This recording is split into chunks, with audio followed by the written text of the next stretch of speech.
subscribe for more.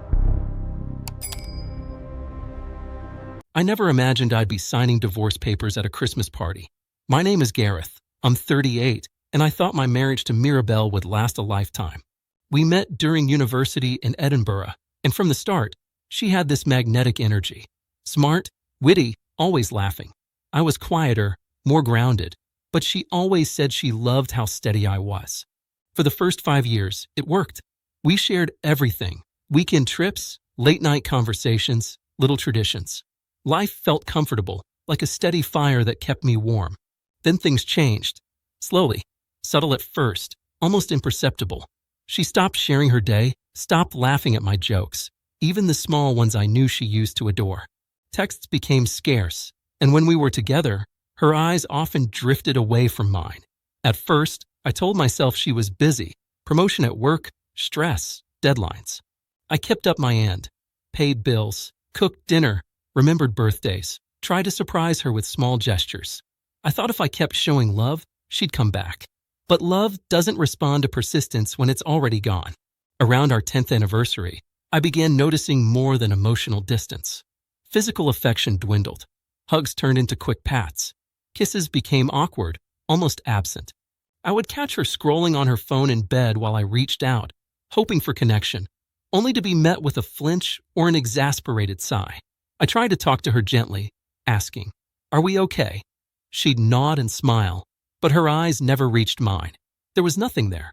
Silence had replaced intimacy, and I felt invisible in my own home. Then came the Christmas party. Her family had always been loud and exuberant, full of laughter and teasing, a contrast to the quiet house we kept for ourselves. I had been dreading this gathering for months, knowing it would only amplify how alone I felt. Mirabelle's cousins were cracking jokes, her parents were bustling with cheer, and she was wearing the same smile she always wore, but it didn't reach her eyes. I had learned to read those eyes. The papers sat in my coat pocket like a weight, cold and unforgiving. I had known this day would come, had rehearsed every line, every gesture. But knowing it and living it are worlds apart. I excused myself from the crowd, found a corner near the fireplace, and unfolded them. The pen felt heavy in my hand. As I signed my name, my chest tightened. Tears pricked the corners of my eyes, but I kept them from falling. I had promised myself to be calm, to not give her the satisfaction of seeing me crumble. But I couldn't hide it completely. And then it happened. A laugh. One of her cousins, loud and oblivious, commenting on something trivial. Then her aunt clapped her hands, demanding attention for a toast. Her family didn't notice me in the corner, didn't notice my trembling hands or the tears I was fighting. They were wrapped up in their celebration, completely unaware of the private devastation unfolding beside the fireplace. In that moment, I realized the full depth of our disconnect.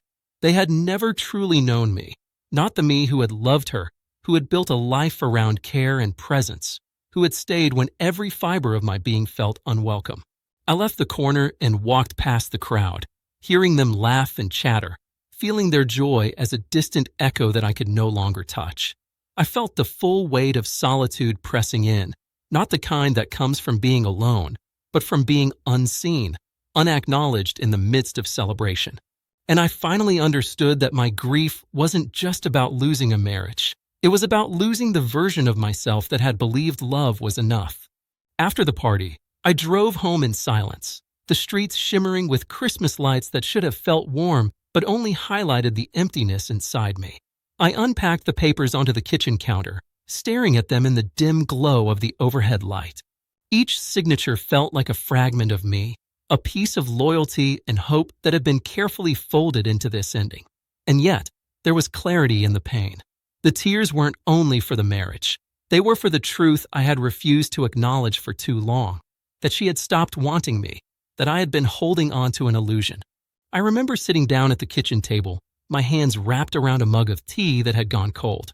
The quiet of the house was deafening, and for the first time in months, I didn't feel the need to fill it. I allowed myself to feel the sorrow, the anger, the frustration, and the aching loneliness. And in that acceptance, I found something I hadn't felt in years: relief.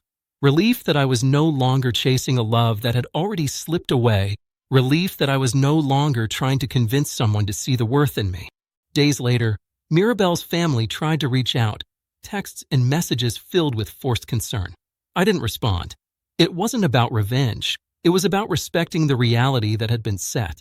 Their laughter at the party had reflected a world that never really belonged to me. I had existed in it out of obligation, out of hope, out of love that had long since been returned with silence. Now, silence itself was my companion, steady and honest.